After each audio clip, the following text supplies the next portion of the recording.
আজকের প্রোগ্রামের নাম আপনারা শুনেছেন সিরাতুন নবী কনফারেন্স, অর্থাৎ রাসূলুল্লাহ সাল্লাল্লাহু আলাইহি ওয়াসাল্লামের জীবনী নিয়ে আমরা কথা শুনব।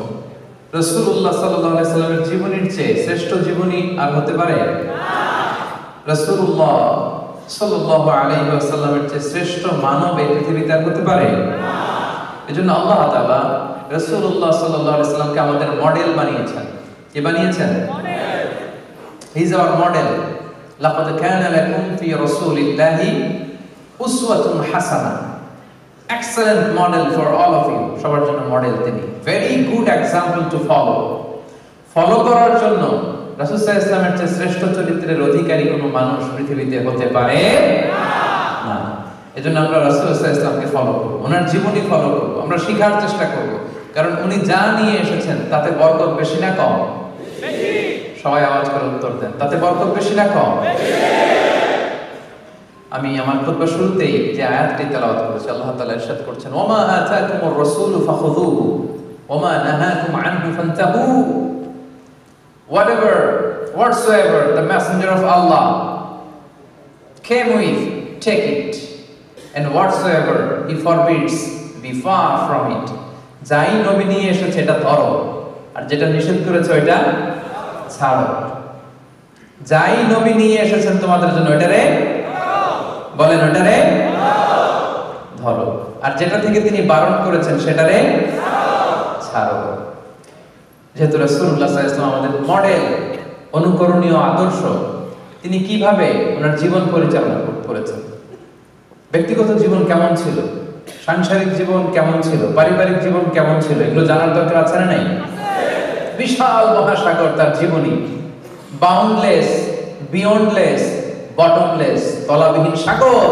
কোন দিক দিয়ে শুরু করব, কোথায় শেষ করব, কোনো কুল কিনারা খুঁজে পাওয়া যায় না। তো এই জন্য আজকের এই চমৎকার সিরাতুন নবীর প্রোগ্রামে আমি খুব ছোট্ট, বছরের পর বছর, জন্মের পর জন্ম বিশ্বনবীর জীবনী নিয়ে কথা বললে ফুরাবে না। এই পুরো দ্য এন্টায়ার বায়োগ্রাফি থেকে আমি ছোট্ট একটা টপিক সিলেক্ট করেছি আপনাদের খেদমতে আজকে আমি শোনাতে চাই, এবং এই প্রোগ্রামগুলোকে আমরা ক্লাসের মতো মনে করি। আমি যখন জিজ্ঞেস করবো আপনারা আনসার দিলে আমি বুঝবো যে আপনারা বুঝতে পেরেছেন। এতটুকু সহযোগিতা করা যাবে তো আজকে? আপনাদের জন্য রাসূল সাল্লাল্লাহু আলাইহি ওয়াসাল্লামের সিরাত থেকে আমি যেই টপিকটা সিলেক্ট করেছি আজকে আলোচনা করবার জন্য, সেটা হচ্ছে the daily routine of prophet Muhammad সাল্লাল্লাহু আলাইহি ওয়াসাল্লাম। দ্য ডেইলি রুটিন, দৈনন্দিন রুটিন। বিষ্ণু সাল্লাল্লাহু আলাইহি ওয়াসাল্লাম কিভাবে সকাল কাটাতেন, কি দিয়ে ব্রেকফাস্ট করতেন, কি দিয়ে লাঞ্চ করতেন, দুপুরে কি করতেন, বিকালে কিভাবে টাইম পাস করতেন, ফ্যামিলির সাথে কিভাবে সময় কাটাতেন, রাতে কিভাবে ঘুমোতে যেতেন, ঘুম থেকে উঠে মাঝরাতে কি করতেন, ওনার পূর্ণ একটা দিন, ওনার 24 ঘন্টা কেমন ছিল, কেমন কাটাতো, উম্মত হিসেবে জানতে মনে চাই কি চায় না? মানে চাই সবাই? রাসূল সাল্লাল্লাহু আলাইহি ওয়াসাল্লামের একটা পূর্ণ দিন, এ কমপ্লিট ডে, 24 আওয়ার্স এর একটা ডে আমি আজকে আপনাদের সামনে ভিজুয়ালাইজ করব, পিকচারাইজ করবার চেষ্টা করব। যদি মনোযোগ দিয়ে শুনেন আপনারা বুঝতে পারবেন একটা পরিপূর্ণ দিন কিভাবে ঘুম থেকে উঠে আবার ঘুমোতে যাওয়ার আগ পর্যন্ত, রাসূল সাল্লাল্লাহু আলাইহি ওয়াসাল্লাম ঘুম থেকে জেগে আবার ঘুমোতে যাওয়ার আগ পর্যন্ত 24 ঘন্টা তিনি কি করতেন, ওনার সময় কিভাবে পাস করতেন। কারণ আল্লাহ দেয়া আমাদের জন্য সবচাইতে দামি উপহার হচ্ছে সময়, ঠিক কি না? সময় মানেই জীবন। এজন্য প্রতিটা দিন, প্রতিটা মুহূর্ত, প্রতিটা ঘন্টা গুরুত্বপূর্ণ। এই যে এত অ্যাডভাইস করতেছে যে মনোযোগী হন, কারণ একটু পরে আমার সময় শেষ। খেয়াল করে দেখেন বিষ্ণু সাল্লাল্লাহু আলাইহি ওয়াসাল্লাম কিভাবে সময় কাটাতেন। তাহলে টপিকটা সবার কাছে ক্লিয়ার তো না? হ্যাঁ, কি টপিক আজকের টপিক? কি? মাশাআল্লাহ, daily routine. Daily routine of prophet Muhammad সাল্লাল্লাহু আলাইহি ওয়াসাল্লাম। তাহলে আসেন রাসূল সাল্লাল্লাহু আলাইহি ওয়াসাল্লাম একটা পূর্ণ দিন কিভাবে কাটাতেন, 24 ঘন্টা কিভাবে কাটাতেন, ঘুম থেকে উঠে ঘুমোতে যাওয়ার আগ পর্যন্ত কি হতো, কি ঘটতো ওনার একটা দিনে, আমরা শুনি। আমরা শুরু করব তিনি ঘুম থেকে উঠে কি করতেন। এখান থেকে কেউ কি বলতে পারবেন তিনি কখন ঘুম থেকে উঠতেন? Class, there should be question and answer, there should be question and response. কেউ কি আন্দাজ করতে পারেন কয়টার দিকে ঘুম থেকে উঠতেন রাতে? হ্যাঁ বলেন। সুবহ সাদিকের পূর্বে। একটা জেনারেল আনসার হয়েছে, আরো স্পেসিফিক কেউ বলতে পারেন? রাতের তৃতীয়াংশে। অনেকটাই জেনারেল, স্পেসিফিক আরো স্পেসিফিক। হ্যাঁ, তাহাজ্জুদের সময়। হ্যাঁ, আরেকটু স্পেসিফিক হয়েছে মাশাআল্লাহ। জি, রাসূল সাল্লাল্লাহু আলাইহি ওয়াসাল্লাম মিডনাইটে উঠতেন, মাঝরাতে। সুবহানাল্লাহ কইতে পারলেন না? মাঝরাতে উঠে যেতেন।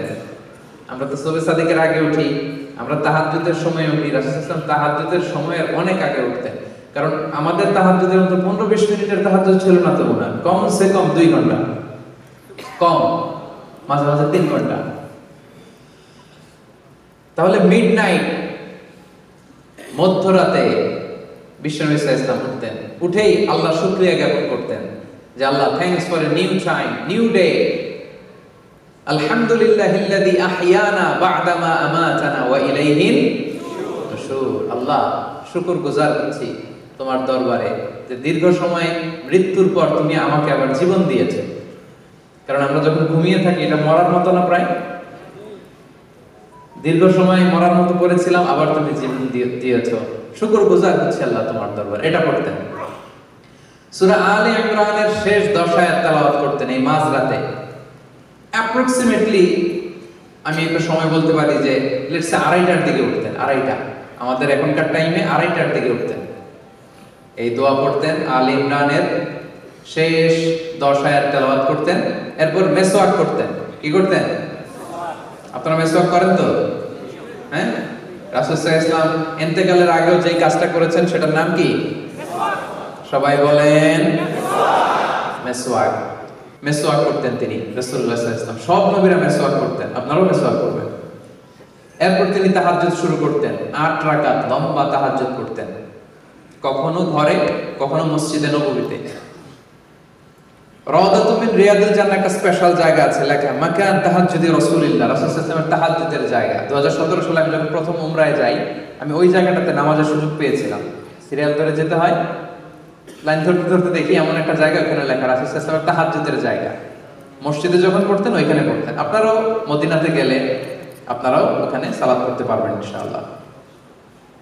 তাহলে লম্বা তিনি তাহাজ্জুদ করলেন। তাহাজ্জুদটা কেমন ছিল? লম্বা সময়ের জন্য ছিল, লম্বা, লং কিয়াম, লং রুকু, লং সাজদা।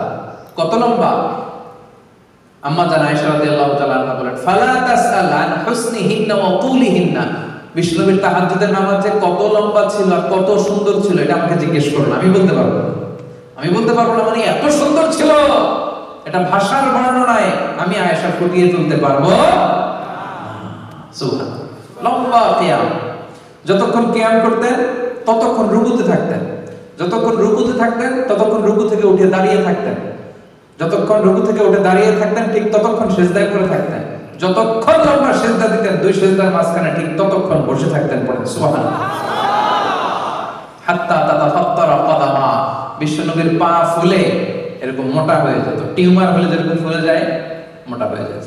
লম্বা তাহাজ্জুদ। রাতের 1/6 যখন বাকি, 6 ভাগের 1 ভাগ, তখন তিনি স্ত্রীদের ডাকতেন। আপনারা জানেন ওনার 9 জন স্ত্রী ছিল। কয়জন?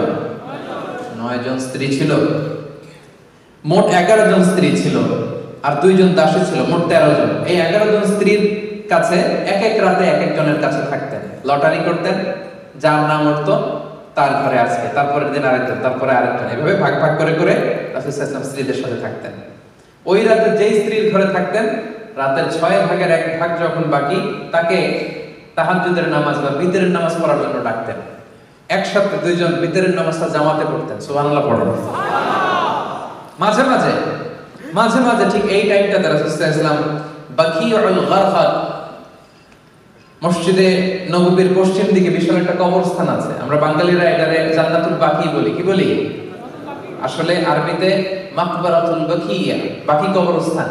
রাসূল সাল্লাল্লাহু আলাইহি ওয়াসাল্লামের স্ত্রীরা, সাথীরা, সাহাবীরা এখানে শুয়ে আছে। কি মানুষ ছিলেন! মধ্যরা জীবিত যারা আছে তাদের জন্য তো একটু আগে কেঁদে কেঁদে দোয়া করছেনই, যারা চলে গেছে এদেরকেও ভুলেন নাই। মাঝ রাতে ওই কবরের সামনে যেও কাঁদতেন। সুবহানাল্লাহ বলবেন না? শেষ রাতে তিনি যে মাকবারাতুল বাকিতে তাদের জন্য দোয়া করতেন। এরপর ঘরে ফিরে এসে একটা শর্ট ন্যাপ নিতেন। শর্ট ন্যাপ মানে সামান্য একটা ছোট্ট ঘুম আসছে আসে নাই, শুয়ে আছি, পাশে কে যেন কথা বলে, একটু আওয়াজ বোঝা যায়, এরকম একটা ঘুম আছে না? কথা বলে না, চোখটা ঘুমের জন্য একটু বুঝে আসছে, লেগে আসছে, কিন্তু কে যেন কথা বলে ওইটাও শোনা যায় কানে, এরকম একটা ঘুম আছে না? এটা বলেন ন্যাপ। একটা ন্যাপ নিতেন, very short nap, up until ফজর, সালাতুল ফজরের আগ পর্যন্ত। এরপরে বেলাল রাদিয়াল্লাহু তাআলা যখন আজান দিতেন তখন তিনি ফজরের জন্য উঠতেন। উঠে সুন্নত নামাজ পড়ে, ফজরের সুন্নত পড়ে, কখনো ওযু করে, কখনো ওযু ছাড়াই ইমামতি করতে যেতেন ফজরের নামাজের। তিনি বলতেন, আইনানি ইয়ানামান ওয়াল কলবু ইয়াকদান। আমি এমন নবী, আমার দুই চোখ ঘুমায় কিন্তু আমার কলব ঘুমায় না। এজন্য আমরা ঘুমাইলে ওযু করা লাগে, নবীরা ঘুমালে তাদের ওযু ভাঙে না। এজন্য রাসূল সাল্লাল্লাহু আলাইহি ওয়াসাল্লাম হালকা একটা ছোট্ট ঘুম দিয়ে উঠে কখনো ওযু করে, কখনো ওযু ছাড়া তিনি ফজরের সালাতে যেতে। লম্বা তেলাওয়াত করতেন ফজরের নামাজে, মা বাইনা 60 ইলাল 100, 60 থেকে 100 আয়াত। আপনি পড়েন কয় আয়াত ফজরের নামাজে? চিন্তা করছেন? বিষ্ণু ইসলাম 60 থেকে অন অ্যান অ্যাভারেজ 60 থেকে 100 আয়াত পড়তেন। ফজরের সালাম ফিরিয়ে সাহাবীদের দিকে মুখ ফিরিয়ে বসতেন, লম্বা সময় আজকারুস সাবাহ ওয়াল মাসা পড়তেন। পড়বেন এগুলো শোনার জন্য না, যা শুনতেছেন সাথে সাথে নিয়ত, আমিও এরকম করব, আমিও সকালটা এভাবে কাটাবো, আমিও আমার জীবন এভাবে সাজাবো, ঠিক কি না? এই প্ল্যান রাখতে হবে। সাহাবাদের দিকে মুখ ফিরিয়ে বসতেন, লম্বা সময় তাসবিহ শেষে জিজ্ঞেস করতেন, হাল রাআ আহাদুম মিনকুম আল বারিহাতা রুইয়া। গত রাতে কেউ কি কোনো স্বপ্ন দেখছিলা? অনেক সাহাবী স্বপ্ন দেখতো না? অনেক বলতো যে ইয়া রাসূলুল্লাহ আমি দেখেছি। কি দেখছো এটা? রাসূলুল্লাহ এটার ব্যাখ্যা করে দিতেন, বলতেন এই শব্দের ব্যাখ্যা এটা। স্বপ্ন নিয়ে আমার ভেরিফাইড ইউটিউব চ্যানেলে একটা আলোচনা আছে, দেখবেন, স্বপ্ন, দ্য সিগনিফিকেন্স অফ ড্রিম। স্বপ্নের বিস্তর আলোচনা, ব্যাখ্যা আমি সেখানে করেছি। তো রাসূল সাল্লাল্লাহু আলাইহি ওয়াসাল্লাম ফজরের সালাতের পরে স্বপ্নের ব্যাখ্যা করতেন। সাহাবারা কেউ স্বপ্ন দেখলে এটার ব্যাখ্যা করতেন। এরপরে সালাতুদ দুহা পড়তেন, সূর্য ওঠার পর 4 রাকাত সালাতুদ দুহা পড়তেন। এরপরে রিটার্ন ব্যাক টু হোম, আবার ঘরে চলে যেতেন। খেয়াল রাখবেন রাসূল সাল্লাল্লাহু আলাইহি ওয়াসাল্লাম ঘরে ঢুকলেই দুই কাজ, ঘরে ঢুকলেই কথা বলেন, সবাই বলেন, ঘরে ঢুকলেই দুই কাজ।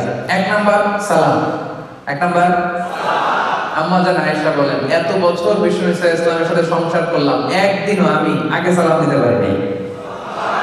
মাঝে মাঝে পর্দার আড়ালে লুকিয়ে থাকতাম, কিন্তু দূর থেকে আমাকে সালাম দিয়ে দিত মুহাম্মদ সাল্লাল্লাহু আলাইহি ওয়াসাল্লাম।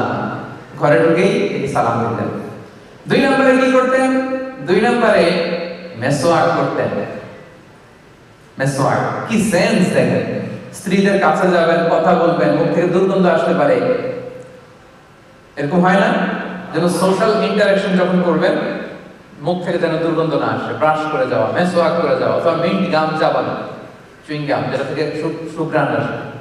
রাসূল ইসলাম ঘরে ঢোকার আগেই প্রথমে সালাম, তারপরে তিনি মেসওয়াক করতেন। আচ্ছা, এবার স্ত্রীদের সাথে কথাবার্তা শুরু করলেন ফজরের পর ঘরে এসে। এবার ব্রেকফাস্টের সময় হয়েছে না? ব্রেকফাস্ট হয়েছে কিনা? সালাতুদ দুহা করে আসলেন, ঘরে ঢুকলেন। এবার এখন কোন টাইম হয়েছে? Now we will know how was the breakfast of the last messenger. সব শেষের নবী মুহাম্মদ রাসূলুল্লাহ সাল্লাল্লাহু আলাইহি ওয়াসাল্লামের ব্রেকফাস্ট কেমন ছিল দেখেন, কেমন ছিল। ঘরে যে সালাম দিয়ে জিজ্ঞেস করতেন, কিছু আছে খাওয়ার? স্ত্রীরা যদি বলতো আছে, খেতেন। যদি না থাকতো রাসূল সাল্লাল্লাহু আলাইহি ওয়াসাল্লাম বলতেছেন ফাইন্নি আসেন, ঠিক আছে আমি রোজা রাখলাম। থাকলে খেতেন, না থাকলে রোজা রাখতেন। সুবহানাল্লাহ। আর ফজরের পরে বিষ্ণু সাল্লাল্লাহু আলাইহি ওয়াসাল্লাম কখনো ঘুমাতেন না। ফজরের পরে এটা কাজের সময়, এবং তিনি দোয়া করেছেন, আল্লাহুম্মা বারিক লি উম্মতি ফি বুকুরিহা, হে আল্লাহ আমার উম্মতের সকালে বুকুরের সময়টা, ফজরের পরে 2-3 ঘন্টার সময়, এই সময়টাতে আল্লাহ তুমি বরকত দিয়ে দিও। এই সময় কাজ করলে বরকত। এই সময় আপনি অফিসের কাজ করবেন, পড়াশোনা থাকলে পড়াশোনা করবেন, ঘুম যদি রাতে না হয় একটু দেরি করে ঘুমাবেন, কিন্তু ফজরের পর পর ঘুমানোটা ঠিক না। কালে ভদ্রে সফরে কোনো ঝামেলা একদিন হইতে পারে, কিন্তু এটা রেগুলার অভ্যাস হওয়া ঠিক না, যে প্রতিদিন আমার ঘুমই হয় ফজরের পর, রাতে ঘুম নাই। এরকম কিছু আছে না? নাই? আমাদের এখানে নাই, মাশাআল্লাহ আছে। হ্যাঁ, না, চেঞ্জ ইউর হ্যাবিট। আজকে আমরা শুরুতে প্রতিজ্ঞা করেছি বিষ্ণু ইসলামের একটা পূর্ণ দিন 24 ঘন্টা ডেইলি রুটিনটা আমরা শুনবো। তাহলে ফজরের পরে ঘুমাতেন না, তো খাবার খেলেন, আর খাবার না পাইলে কি করতেন? রোজা রেখে আবার মসজিদে, আবার কি যে মসজিদ থেকে ঘরে আসছেন আবার এই মসজিদে যেই 2 রাকাত, মসজিদে ঢুকলেই, যখনই ঢুকতেন তখনই 2 রাকাত তাহিয়াতুল মসজিদ, মসজিদে ঢুকলেই 2 রাকাত পড়তে হয়। বিষ্ণু 2 রাকাত পড়তেন। পরে the official start of the day, officially ওনার দিনটা স্টার্ট করতেন, কারণ এই মসজিদের মধ্যেই সব ছিল। এটাই সুপ্রিম কোর্ট, মসজিদে নববী এটাই হাই কোর্ট, এটাই বিচার বিভাগ, এটাই সংসদ ভবন, এটাই বঙ্গভবন, এটাই গণভবন, এটাই ক্যান্টনমেন্ট, এখানেই সব হতো। আল মসজিদ আন-নববী, the very official start of the day, owner official start হতো ওই দিনে। অফিশিয়াল কাজ কি করতেন? রাষ্ট্রের নানা কাজের যে দায়িত্বগুলো ছিল এগুলো পালন করতেন। He used to take care the social and the political affairs. মসজিদে নববীর পাশে সুফা বারান্দা ছিল, কিছু সাহাবী দ্বীন ইসলাম চর্চার জন্য ওখানেই পড়ে থাকতো। আহলে সুফার সাহাবাদেরকে রাসূলুল্লাহ সাল্লাল্লাহু আলাইহি সাল্লাম হাদিস শিখাতেন, কোরআন শিখাতেন। আচ্ছা গেল, তাহলে সকালে অফিশিয়াল যে কাজগুলো এগুলো রাসূল সাল্লাল্লাহু আলাইহি সাল্লাম করতেন। এবার যদি আরেকটু উপরের দিকে যাই, লেটস সে 10টা থেকে 11টা, 11:30, এই টাইমটাতে রাসূল সাল্লাল্লাহু আলাইহি সাল্লাম কি করতেন? অনেকগুলো কাজ করতেন। আমরা আগাচ্ছি কিন্তু সামনের দিকে। এই টাইমে উনি ফ্যামিলি, ওনার যে আত্মীয় স্বজন আছে এদের বাড়িতে ভিজিট করতেন মাঝে মাঝে। আপনার আত্মীয় স্বজনের খোঁজ খবর নেন তো? আপনার হায়াতে বরকত চাইলে, রিজিকে বরকত চাইলে এটা করতে হবে। যদি চান হায়াতে বরকত, রিজিকে বরকত, আত্মীয় স্বজনের খোঁজ খবর নেন, ফোন করে খবর নেন, কিছু উপহার পাঠান। আপনার রিজিকে, আপনার হায়াতে বরকত দিয়ে দিবে কে? কোথায় যাইতেন? বিশেষ করে নিজের মেয়ে কয়েক ঘর পরেই ফাতেমা রাদিয়াল্লাহু তাআলা আনহার বাড়ি যেতেন, যে 2 নাতি হাসান হোসেন রাদিয়াল্লাহু তাআলা আনহুদের সাথে সময় কাটাবেন। হাসানকে রাসূল সাল্লাল্লাহু আলাইহি ওয়াসাল্লাম আদর করে আরবিতে ডাকতেন লুকা। সহিহ বুখারীর বর্ণনা, যে বলতেন আইনা লুকা, লুকা কোথায়? লুকা শব্দের অর্থ পিচ্ছি। বাংলা কি বলে? অমিয়া, নানা নাতির সম্পর্ক আলাদা সম্পর্ক আছে না নাই? সুবহানাল্লাহ। বিষ্ণুবী ওনাদেরকে নিয়ে মসজিদে যাওয়ার সময় নামাজ পড়তেন। একবার আসরের নামাজের সময় লম্বা সিজদা দিলেন। এত লম্বা সিজদা আসরে জীবনে কোনোদিন দেয় নাই। নামাজ শেষে সাহাবারা বললেন, ইয়া রাসূলুল্লাহ অসুস্থ হয়ে গেলেন নাকি? সিজদা অবস্থায় কোরআনের আয়াত নাযিল হলো নাকি? এত লম্বা সিজদা তো দেই নাই, দেন নাই কখনো। বিষ্ণু সাল্লাল্লাহু আলাইহি ওয়াসাল্লাম বললেন, না, আমার নাতি হাসান সিজদারত অবস্থায় আমার কাঁধের উপরে চেপে বসেছিল, সুবহানাল্লাহ। এজন্য আমি হাসানকে ডিস্টার্ব করতে চাই নাই। যতক্ষণ হাসান আমার কাঁধে ছিল আমি সিজদায় লুটিয়ে পড়েছিলাম। পড়েন সুবহানাল্লাহ। হাসান সরে গিয়েছে, সিজদা থেকে মাথা তুলেছে। কি ভালোবাসতেন নাতিদের। ঘুরতে যেতেন মেয়ের ঘরে, ফাতেমা রাদিয়াল্লাহু তাআলা হাসান হাসানের সাথে সময় কাটাতেন। মাঝে মাঝে he used to visit the market of Medina. মদিনার মার্কেট ভিজিটে যেতেন এই টাইমে, 11টার দিকে, একটা অ্যাপ্রক্সিমেট টাইম 11টার দিকে। একদিন ঘুরতে ঘুরতে যে দেখে খেজুরের স্তূপ, হাত ঢুকাই দিলেন ভিতরে। উপরে শুকনা খেজুর, ভিতরে হাত দিয়ে হাত তুলে দেখে হাতের মধ্যে পানি। তার মানে উপরে শুকনা, ভিতরে ভেজা। রাসূল সাল্লাল্লাহু আলাইহি ওয়াসাল্লাম বললেন, ঘটনা কি? উপরে শুকনা ভিতরে ভেজা কেন? বলে, ইয়া রাসূলুল্লাহ বৃষ্টি হয়েছে এইজন্য। তো বৃষ্টি হলে তো উপরেও পানির আলামত থাকবে কি থাকবে না? এবার তো ধরা খেয়ে গেছে। তখন রাসূল সাল্লাল্লাহু আলাইহি ওয়াসাল্লাম সে বিখ্যাত হাদিসটা বলেছিলেন, মান গাশশানা ফালাইসা মিন্না, যে আমাদেরকে ধোঁকা দেয়, যে আমারে ধোঁকা দেয়, সে আমার উম্মত কশিনকালেও হতে পারে না। The person who deceives us is not among আস, যে আমাদেরকে ধোঁকা দেয় সে আমাদের দলভুক্ত নয়। এই টাইমে রাসূল সাল্লাল্লাহু আলাইহি ওয়াসাল্লাম মদিনার মেয়েদের জন্য স্পেশাল টাইম রাখতেন, QA, কোশ্চেন আনসার সেশন। দুপুরবেলা টাইম দিতেন ছেলেদের জোহরের নামাজের পর, কিন্তু এই টাইমটাতে নারীদের জন্য একটা স্পেশাল টাইম রাখতেন। কারণ পুরুষদের মাঝখানে নারী ঘটিত বিভিন্ন মাসআলা একটু জিজ্ঞেস করার সময় একটু লজ্জা আছে না নাই, একটু বিব্রত হতে পারে, একটু লজ্জা পেতে পারে, এই জন্য স্পেশাল টাইম দিতেন। ওনার স্ত্রীদের ঘরে অন্যান্য নারীরা আসতো, মাসআলা জিজ্ঞেস করতো। এই টাইমে রাসূল সাল্লাল্লাহু আলাইহি ওয়াসাল্লাম ঘরের টুকিটাকি কাজ করতেন, নিজে দুধ দহন করতেন ছাগলের ওলান থেকে, উটের ওলান থেকে, নিজের জামা সেলাই করতেন, জুতা সেলাই করতেন, ঘরের স্ত্রীকে এটা আগায় দেওয়া, ওইটাতে হেল্প করা, এই হাউস হোল্ড চোরস গুলো তিনি আঞ্জাম দিতেন। আপনারা দেন তো নাকি?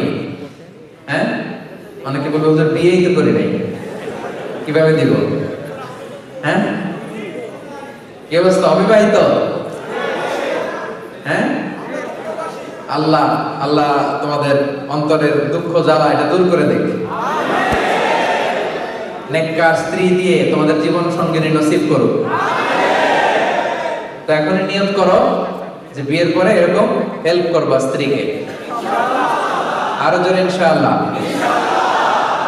এই টাইমটাতে রাসূল সাল্লাল্লাহু আলাইহি ওয়াসাল্লাম মাঝে মাঝে পায়ে হেঁটে মসজিদে কুবাতে যেতেন। কুবা, হজ উমরা যারা করেছেন, মসজিদে নববী থেকে 4.5 কিলোমিটার দূরে একটা মসজিদ। এটা ছিল মদিনার প্রথম মসজিদ। রাসূল সাল্লাল্লাহু আলাইহি ওয়াসাল্লাম মদিনাতে এসে আগে ওই মসজিদ বানাইছেন, পরে মসজিদে নববী। কুবা মসজিদে পায়ে হেঁটে যে নামাজ পড়তেন, এবং বিষ্ণু সাল্লাল্লাহু আলাইহি ওয়াসাল্লাম ইরশাদ করেন, যে ব্যক্তি নিজ ঘরে ওযু করে বের হয়ে কুবা মসজিদে যে 2 রাকাত নামাজ পড়বে, আল্লাহ তাআলা তার আমলনামায় একটা পূর্ণ মাকবুল উমরা হজের সওয়াব দিয়ে দিবেন। এজন্য দেখবেন যে হাজী সাহেবরা যখন যায়, মুআল্লিমরা শনিবারে নিয়ে ওখানে 2 রাকাত সালাত পড়ায়। কুবা মসজিদ যাবেন, ভিজিট করবেন। তাহলে এটা ছিল রাসূল সাল্লাল্লাহু আলাইহি ওয়াসাল্লামের এই জোহরের আগ দিয়ে টাইম। এবার চলে যাব ওনার লাঞ্চ টাইম, কারণ রাসূল সাল্লাল্লাহু আলাইহি ওয়াসাল্লাম আমাদের মতো জোহরের পরে লাঞ্চ করতেন না, বিফোর জোহর। সুবহানাল্লাহ পড়েন।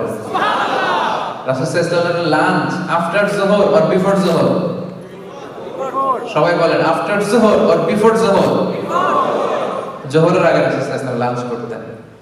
কোত্থেকে আসতো? Mostly it was a gift, অন্য সাহাবাদের পক্ষ থেকে গিফট হিসেবে আসতো। রাসূল সাল্লাল্লাহু আলাইহি ওয়াসাল্লামের বাসার পাশে আনসারী ফ্যামিলি ছিল, তারা উট পালতো, উটের দুধ দহন করে প্রায় দুপুরবেলা নিয়ে আসতো। রাসূল সাল্লাল্লাহু আলাইহি ওয়াসাল্লাম এগুলো খেতেন। এক এক দিন যেটা আসতো, কেউ খেজুর দিত, কেউ এটা দিত, সেটা দিত, যেটা আসতো এটা ছিল ওনার লাঞ্চ। সাধারণত খাবারের সময় উনি কি কি খেতেন হাদিসে এসেছে, রাসূল সাল্লাল্লাহু আলাইহি ওয়াসাল্লাম একা একা কখনো খেতেন না। He never eat alone. Always he used to eat communally. একসাথে খেতেন। একসাথে খেলে বরকত বেশি না কম? বেশি। এটা ছিল রাসূল সাল্লাল্লাহু আলাইহি ওয়াসাল্লামের অভ্যাস। একা একা খেতে পারতেন। আমরা অনেক সময় একা একা খেয়ে ফেলি না? না, তিনি যারা ছিল তাদেরকে নিয়ে খেতেন। আরেকটা অভ্যাস ছিল, তিনি রান্নার বদনাম করতেন না কখনো, নেভার এভার। লবণ হয় নাই, মরিচ হয় নাই, স্বাদ হয় নাই, ঝাল হয় নাই, এরকম থাকে না আমাদের কমপ্লেইন? কমপ্লেইনের শেষ নাই। আহা, লবণ কম হয়েছে দেখে বউ তালাক দিয়ে দিয়েছে, এরকম টাকায় তো আসে নাই? এরকম আছে। তরকারিতে লবণ কম বলে তালাক, টাকা দেখলে কি? মা আবান নবী সাল্লাল্লাহু আলাইহি ওয়াসাল্লাম তাআমান ক্বাত্তু, রাসূল সাল্লাল্লাহু আলাইহি ওয়াসাল্লাম কখনো খাবারের বদনাম করতেন না। ইনশতাহাহু আকালা, ভাল লাগলে খেতেন। ওনারও যে ভালো লাগতো না এমন না, মাঝে মাঝে ওনারও ভালো লাগতো না। ওয়া ইন কারিহাহু, যদি ভালো না লাগতো তারাকা, রেখে দিতেন। বলতেন না স্বাদ হয় নাই, বলতেন না লবণ হয় নাই, বলতেন না মজা হয় নাই। ভাল লাগলে খেতেন, ভালো না লাগলে রেখে দিতেন পাশে। কিন্তু খাবার ভালো হয় নাই এটা বিষ্ণু সাল্লাল্লাহু আলাইহি ওয়াসাল্লাম কোনোদিন বলেন না। কি খেতেন বিষ্ণু সাল্লাল্লাহু আলাইহি ওয়াসাল্লাম? খেজুর খেতেন, খেজুর, ডেটস, দুধ খেতেন, দুধ পছন্দ করতেন খুব। সিরকা খেতেন, ভিনেগার সেটা। রুটি খেতেন, গোশত খেতেন।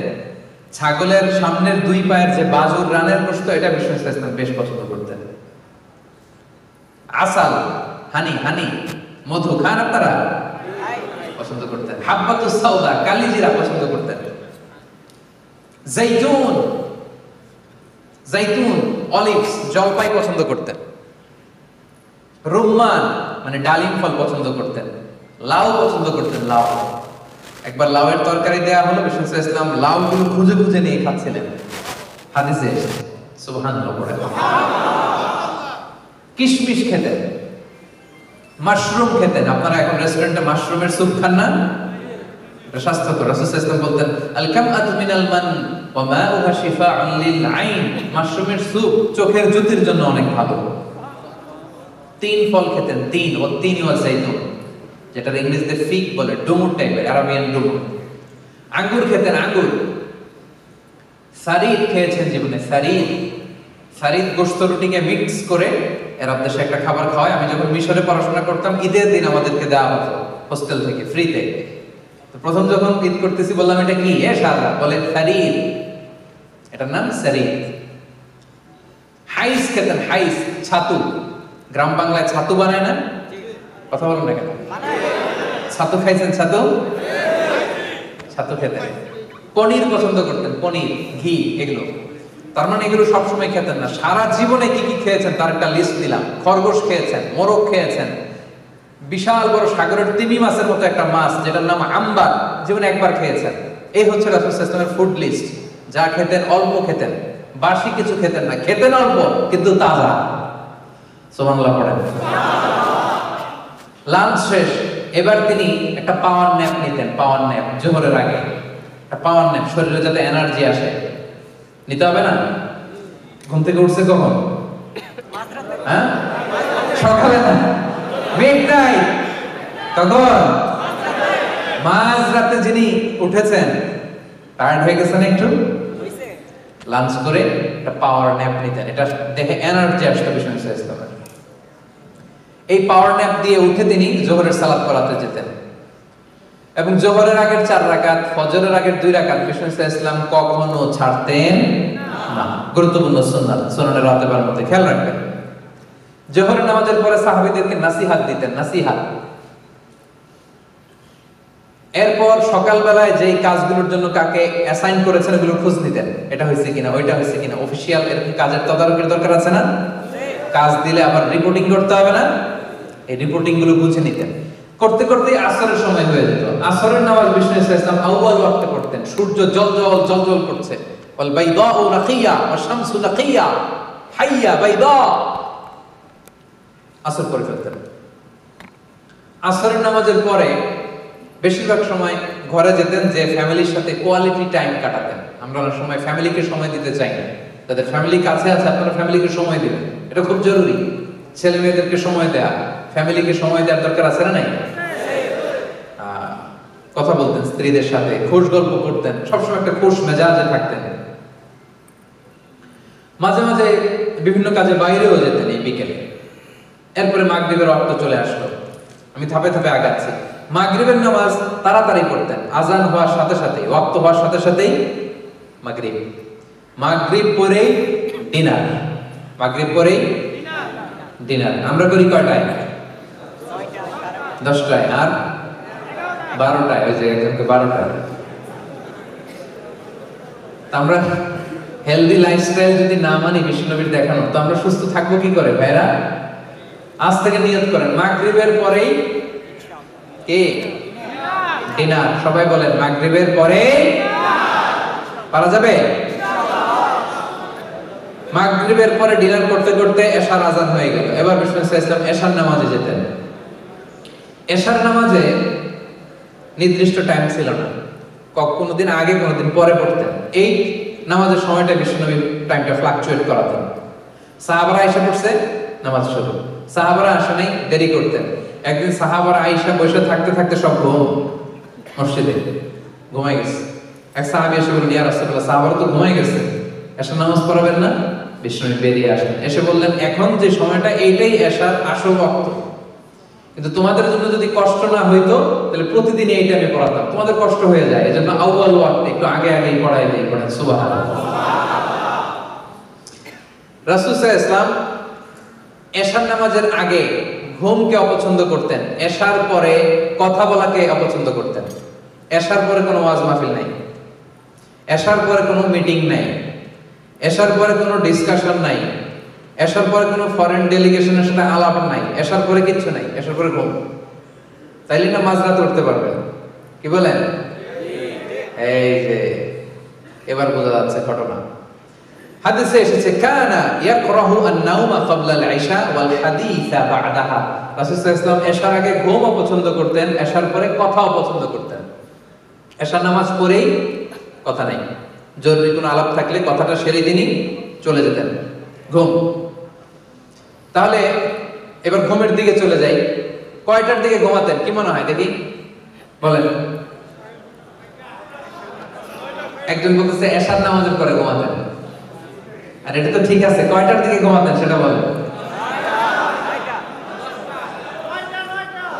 9টা, 8:30 আর 10টা আর 9টা। হ্যাঁ, হাদিসে বর্তমান আমাদের যে ঘড়ি, ঘড়ির টাইম উল্লেখ নেই, তবে অবস্থা দৃষ্টে মনে হয় 9টা থেকে 9:30। আপনি ঘুমান কয়টায়? হ্যাঁ,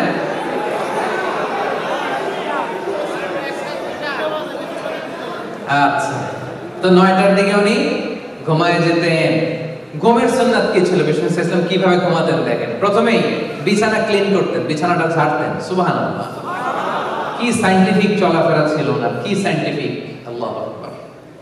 বিছানাটা ক্লিন করতেন, এরকম উপরে একটা পাতলা জ্যাকেট বা ব্লেজারের মতো ছিল, এটারে ঝুলাতেন।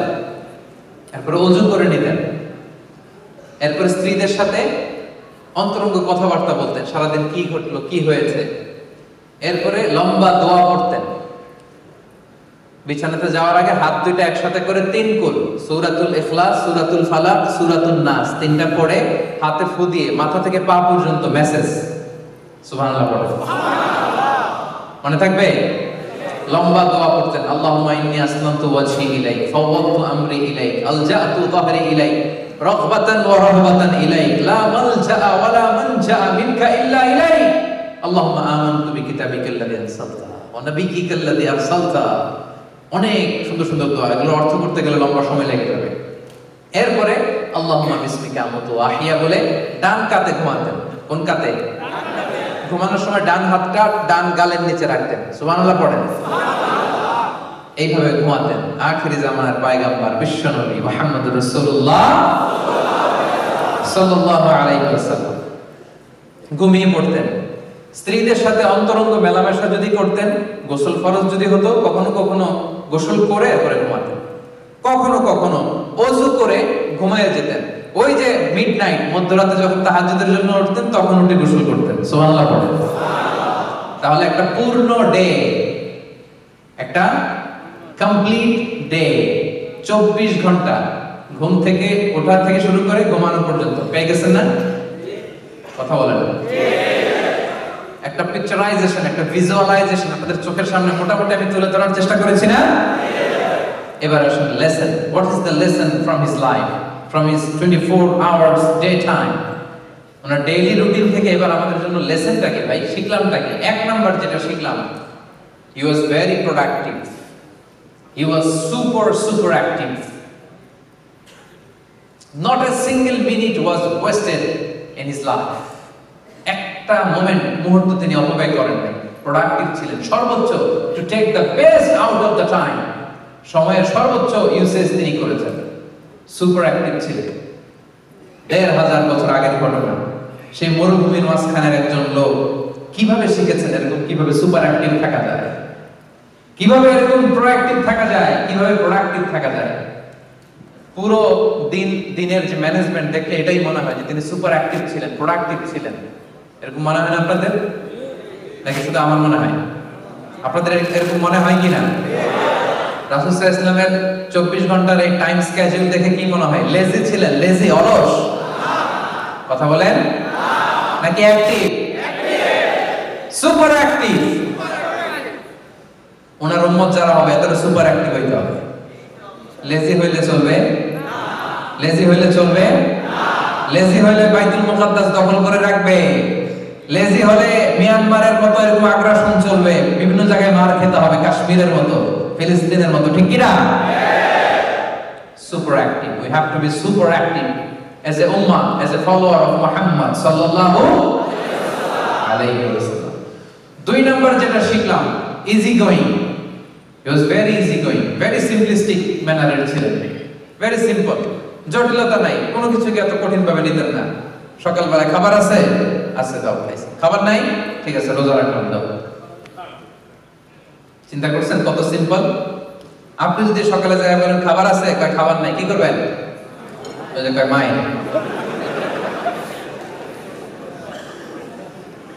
এত ওয়াজের পরে কয় মাই। রাসূল সাল্লাল্লাহু আলাইহি ওয়াসাল্লাম বলতেন খাবার আছে, আছে, খেতেন, নাই কি করতেন? রোজা। কি সিম্পল একটা লাইফ। এজন্য জীবনটা আর কঠিন করেন না, সিম্পল, মেক ইট সিম্পল। এই দুনিয়া আমাদের থাকার জায়গা না, একটা ট্রানজিট পিরিয়ডে আসছি, আবার চলে যেতে হবে, ঠিক কি না? চলে যেতে হবে, থাকবো না আমরা। গেল 3 নাম্বার যে লেসনটা আমরা পাইলাম, ব্যালেন্সড। আর 2-1 মিনিট কথা বলবেন না, খেয়াল করে থাকেন। ব্যালেন্সড শিক্ষাটা এখন সার নির্যাসটা দিচ্ছি। ব্যালেন্সড একটা ভারসাম্যপূর্ণ জীবন ব্যবস্থা ছিল ওনার, টাইম ম্যানেজমেন্টের সেন্স ছিল ওনার, কোনো কিছু মিস হয় নাই, অফিস আওয়ার মিস হয় নাই, ফ্যামিলি আওয়ার্স মিস হয় নাই, রিক্রিয়েশনাল আওয়ার্স মিস হয় নাই, visiting hours, consultation hours, personal hours কিছু মিস হয়েছে? 24 ঘন্টার এই ছোট্ট টাইম স্লটে সব আছে না নাই? মেয়ের ঘরেও গেছে, আত্মীয়দেরও দেখে আসছে, মার্কেটের কি অবস্থা, বাজার ব্যবস্থা দেখে আসছে, রাষ্ট্রীয় কাজের আঞ্জাম দিয়েছে, বিচার করেছে, সুপ্রিম কোর্ট চালিয়েছে, বঙ্গভবন গণভবন চালিয়েছে, সেনা অধিদপ্তর থেকে মিলিটারি এক্সপিডিশন পাঠিয়েছে, ফরেন ডেলিগেটদেরকে ইনভাইট করেছে, গোটা বিশ্বের কিংদের কাছে ইসলামের চিঠি লিখেছে, আসলিম তাসলাম, যে তোমরা সুপার পাওয়ার হও আর যাই হও, আমি মুহাম্মাদের পক্ষ থেকে তোমাদের জন্য চিঠি, আসলিম, ইসলাম মানো, তাসলাম, শান্তিতে থাকবা, দুনিয়াতেও থাকবা, আখিরাতেও থাকবা, ঠিক কি না? কি টাইম ম্যানেজমেন্ট, ব্যালেন্সড একটা লাইফ লিড করেছেন। এজন্য যে পারে সে সবই পারে। আমরা এটা করলে ওটা বাদ যায়, ওটা করলে এটা পারি না, এরকম আছে না? Learn the time management from our beloved prophet Muhammad sallallahu alaihi wasallam. গোটা বিশ্ববাসীকে বলতে চাই, শিখে নাও আমাদের প্রিয় নবীর কাছ থেকে টাইম ম্যানেজমেন্ট শিখে নাও, how to lead a balanced life শিখে নাও, জেনে নাও, enlighten yourself, আলোকিত করো নিজেকে। 4 নম্বর যেটা শিখলাম, he was an early bird of Medina. Medina শহরে সবার আগে যিনি জেগে উঠতেন তার নাম রাসূলের নামটাও বলতে মনে চায় না, তার নাম মুহাম্মদ সাল্লাল্লাহু আলাইহি ওয়াসাল্লাম। আমাদের কাজী নজরুল কবিতা লিখছেন, আমি হব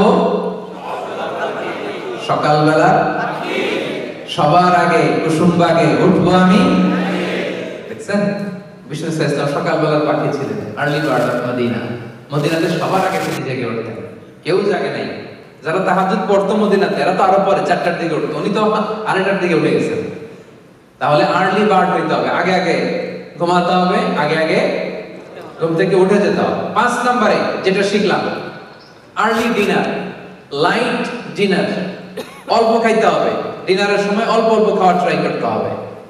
মেডিকেল সায়েন্সও তাই বলছে, তাহলে ডিনারটা করতে হবে আর্লি, মেডিকেল সায়েন্সও তাই বলে, ঠিক কি না? তার মানে রাসূল সাল্লাল্লাহু আলাইহি ওয়াসাল্লামের জীবনের যে প্রক্রিয়া, এটার সাথে মেডিকেল সায়েন্সের মিল আছে না নাই? আলহামদুলিল্লাহ করবেন না? আলহামদুলিল্লাহ। যেটা গবেষণা করে মেডিকেল সায়েন্স এখন বলে 1500 বছর আগে বিশ্বনবী আমাদের শিখিয়ে গিয়েছেন, পড়েন সুবহানাল্লাহ। 6 নাম্বার, উনি শুধু ওনার জীবদ্দশায় যে স্ত্রী বন্ধু বান্ধব এদের প্রতি লয়াল ছিলেন না, ওনার চলে যাওয়া বন্ধু বান্ধব, স্ত্রী, আত্মীয় স্বজন সবার প্রতি লয়াল ছিলেন। তার প্রমাণ, শেষ রাতে কবর জিয়ারত করতে যেতেন। আপনারা গত 1 বছরে কবর জিয়ারত করছেন কয়বার বলেন তো? অনেকে একবার। তিনি প্রায় কবর জিয়ারত করতে যেতেন। তার মানে যারা চলে গেছে তাদের জন্য ওনার মনে একটা মায়া বা দয়া আছে না নাই? কি মানুষ, কি মানুষ, সুবহানাল্লাহ, কি ব্যক্তিত্ব। আশেপাশে যারা আছে তাদেরকে ভালোবাসতেন, যারা বিদায় নিয়েছে তাদেরও ভালোবাসতেন, আমরা যাদেরকে দেখে নাই তাদেরকেও তিনি ভালোবাসতেন, আমাদের জন্য তিনি কাঁদতেন। সুবহানাল্লাহ বললেন না? একবার বিষ্ণু সাল্লাল্লাহু আলাইহি ওয়াসাল্লাম বললেন, আমি আশা করি আমি আমার ভাইদেরকে যদি দেখতে পারতাম, কাদের? ভাইদের। সাহাবারা বলেন, ইয়া রাসূলুল্লাহ, আমরা কি আপনার ভাই না? বিষ্ণু বললেন, না, আনতুম আসহাবি, তোমরা আমার সাহাবা, তোমরা আমার ভাই হচ্ছে তারা যারা আমার পরে আসবে, আমারে দেখে নাই। আপনি, আমি, আমরা, আমাদের জন্য বিষ্ণু ইসলাম কেঁদেছেন। সব নবীকে আল্লাহ তাআলা একটা স্পেশাল দোয়া করার সুযোগ দিয়েছেন, এটাকে বলে দাওয়া মুস্তাজাবা। সব নবী একটা করে পেয়েছেন, যে নবী দোয়া করলেই কবুল, করতেও পারেন, রেখেও দিতে পারেন। দুনিয়ার সব নবীরা ওই দোয়াটা দুনিয়াতেই করে ফেলেছে, একজন ছাড়া। একজন, তিনি কে? মুহাম্মদ সাল্লাল্লাহু। তিনি বলেন, দুনিয়ার সব নবীরা তাদের ওই স্পেশাল দোয়াটা করে ফেলেছে। ওয়া ইন্নী আখতাবিউ দাওয়াতি শাফাআতান লি উম্মতি ইয়াউমাল কিয়ামা। আমি আমার দোয়াটা করি নাই আমার গুনাহগার উম্মতদেরকে বাঁচানোর জন্য, সেদিন সুপারিশের জন্য এই দোয়াটা আমি কিয়ামতের ময়দানের জন্য রেখে দিয়েছি। আজকের এই সিরাতুন নবীর প্রোগ্রামে নবীর জন্য ভালোবাসা ফিল হয় কলিজায়? হ্যাঁ, ফিল হয়। এই নবী আমাদের হৃদয়ের গহীনে, চিল্লায় বলো ঠিক কি না? আমাদের ভালোবাসার মণিকোঠা, ঠিক কি না? এই নবীকে ভুলে যাওয়া আমাদের পক্ষে সম্ভব। ভালোবাসা আমাদের হৃদয়ের মণিকোঠায়, ঠিক কি না? সব শেষ যে পয়েন্টটা বলবো সেটা হচ্ছে, এই 24 ঘন্টার ডেইলি রুটিন দেখলে বোঝা যায় যে ওনার লাইফটা ছিল একটা হেলদি লাইফস্টাইল, একটা প্রোডাক্টিভ ডেইলি রুটিন ছিল। আমরা যদি আমাদের ব্যক্তিগতভাবে, স্বাস্থ্যগতভাবে, ফিজিক্যালি, স্পিরিচুয়ালি, মেন্টালি একটা সাউন্ড লাইফ যদি আমরা লিড করতে চাই, এই লাইফস্টাইলে আমাদেরকে মেনে নিতে হবে। এই লাইফস্টাইলের বাইরে যাওয়ার কোনো সুযোগ আমাদের নাই। তাহলে সম্মানিত সুধী, একটা পূর্ণ দিন বিষ্ণু ইসলামের 24 ঘন্টা ঘুম থেকে জেগে আবার ঘুমতে যাওয়ার আগ পর্যন্ত কি ছিল ওনার জীবনে আমরা শুনলাম। আসুন যতটুকু পারি আমরা আমাদের লাইফের সাথে অ্যাডজাস্ট করি। আমি বলবো না শুরুতেই 100% ওনার লাইফস্টাইল আপনি নিয়ে নেবেন, না, এটা হবে না। It will not work. Maybe আপনি একটু একটু করে মেলান, 20% মিলান, 30% মিলান, 50% অ্যাডজাস্ট করেন, 60% অ্যাডজাস্ট করেন। আমাদের জীবনটাকে সমৃদ্ধ করবে কে? রাজি আছেন সবাই? বিশ্বনবীর দৈনন্দিন রুটিনের মতো আমাদের রুটিন সাজাতে সবাই রাজি আছেন? আল্লাহ তাআলা আমাদের সবাইকে কথাগুলো বোঝার, আমল করার তৌফিক দান করুন।